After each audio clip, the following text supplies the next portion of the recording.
I believe, is knowing what it is your life worth. What is it that gives your life a sense of meaning and purpose? Because once you find that, it puts you in your power place. See, if you know what your life work is, I encourage you to start working on it. If you can't do it all at one time, do just a little bit of it. And if you don't know what it is that you showed up to do, if you don't know why you're here, I encourage you to find out what your purpose is here. What is the meaning of your life? Once you begin to discover who you are, then you really realize how you have been given authority and dominion over everything on the face of the earth, including all the dimensions of your life. But you can only do that through the struggle of life. And most people avoid the struggle. Most people go through life avoiding pain. And when you go through life like that, something in you dies.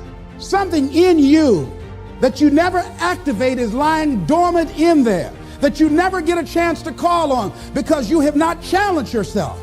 So if you want to begin to grow, you've got to put something out here that you can't reach easily, that has got to make you stretch, got to make you jump for it, got to make you get back a little bit and dig in so that you can take a leap for it. And maybe you jump up there and you miss it and you skin your knees and you come back again and you bust your lip next time. But you keep on, and through that process, you learn how to leap higher. You start challenging yourself to dig deeper, and then you discover some things about you that you don't know right now. Some talents that you have in you that you didn't know that you can do. You must do the thing you cannot do. See, that's what the volcano is. It is the thing that we cannot do. And because it is that, we must do that. Once fear is acted upon, the death of fear is certain. So what volcano you have in your life? Let me ask you some questions here. If you had 6 months to live, what would you do differently with your life? What would you do differently? Would you have the same job? Would you be worried about things that you're worried about right now? Would you have the same relationships? Would you have the same people in your life? If your life is not what you want it to be, if you're not living the way that you want to live, if you're not experiencing what you want to experience, if it's not giving you what you want, you've got to ask yourself, what have I sold my soul for? Remember that song? 16 tongue. What do you get? Another day older and deeper in debt. Saying, Peter, don't you call me 'cause I can't go. I owe my soul to the company store. That song is depressing, ladies and gentlemen. That many of us have sold our souls for a home in the suburbs or a brand new car or 3 meals a day and a roof over our heads. Or because we want to be popular with our friends. See, when you decide to make a change, it's challenging. But there's going to be some resistance. Everybody is not going to agree with that. There's a price to pay. Am I right? Many of us stay in jobs where it's no longer good for us to be there. But because we can't see ourselves having the capacity to do more and to achieve more and can't see life after that job, we stay there as victims, volunteer victims.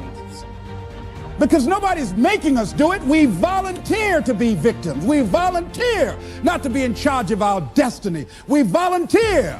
We willingly do it. If you're going to sell out, don't do it in a hurry. Do it slowly. Let somebody come and have to take it from you. Don't just give it up willingly. See, I say to you that you've got the power within you to handle any kind of volcano in your life, regardless of how it shows up, regardless of any kind of challenge that you might have in your life. I say to you, you got that in you right now. Where will it come from? Don't worry.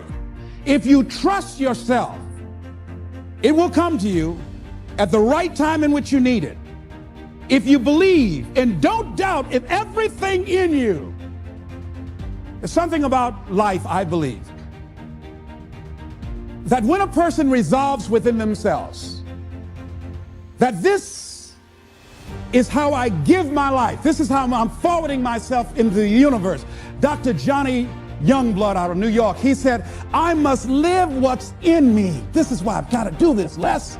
I must live what's in me. And all of us have something in us that we must live. And if we don't know what it is right now, we must create it or we must find it. All of us have this, whatever this something is. that gives our life that meaning, that value, and that power, and that happiness. And what we have got to do is know that there's something about you, there's something about us. There's a power in you that regardless of what happens to you, you can stand up inside of yourself. I think that's what the poet meant when he says, out of the night that covers me, black as a pit from pole to pole, I thank whatever gods there may be for my unconquerable soul. You have an unconquerable soul. Here's something that Howard Thurman wrote on the decision to act. He said, it's a wondrous thing that a decision to act releases energy in the personality. For days on end, a person may drift along without much energy, having no particular sense of direction and having no will to change. Then something happens to alter the pattern. It may be something very simple and inconsequential in itself, but it stabs awake, it alarms, it disturbs. In a flash, one gets a vivid picture of oneself, and it passes. The result is decision, sharp, definitive decision. In the wake of the decision, yes, even as a part of the decision itself, energy is released. The act of decision sweeps all before it, and the life of the individual may be changed forever. When you decide to make decisions, to act, you begin to access power within you that will increase your self-esteem, that will increase and enhance your personal power, that puts you in charge of life. And life has a whole new meaning for you. There's a sense of personal freedom. Doesn't mean you're not going to have any struggles. Doesn't mean that you're not going to have any challenges. Doesn't mean that you're not going to suffer any defeats. No, it doesn't mean that. But what it does mean, that you're putting yourself in the position to grow. You're putting yourself in line with your higher calling and your higher self. And that's what life is about. And I say to you that as you look toward the future, you look at life on a daily basis, if there's something that you have been given, if you've heard something within yourself that you know that what you're doing now doesn't fit for you, it doesn't work for you, it's not giving you what you want, and there's something else that you want to do, don't allow that inner doubt in you to talk you out of it, to build a case on why you can't have it, to tell you why you're not good enough. You ignore that inner voice and all of the external voices.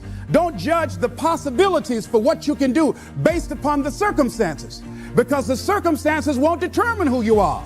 Don't determine what you're able to do based upon your resources. Don't determine what's possible for you based upon where your life is right now. Where your life is right now is not you. That's just what it is right now. But the possibilities for you are unlimited. If you're in a rebuilding process, it's unlimited. If you're coming back from adversity and devastation, it's unlimited of what you can do. That's the capacity of human beings. It doesn't matter how many mistakes you've made. It doesn't matter how many flops you've had. It doesn't matter how much money you've lost. In fact, I see it only as an investment of what you learn from life, not losses, but investments of what's possible for you. And I say to you that once you start listening to yourself, and as you begin to act on your dream, as you start just trying to find your way, doing what you can with what you have, you will start seeing things opening up for you. You'll start attracting people. You say, where'd they come from? Things will start coming together, clicking for you. You say, whoa, you start brainstorming. Ideas will come out of nowhere as you focus on it.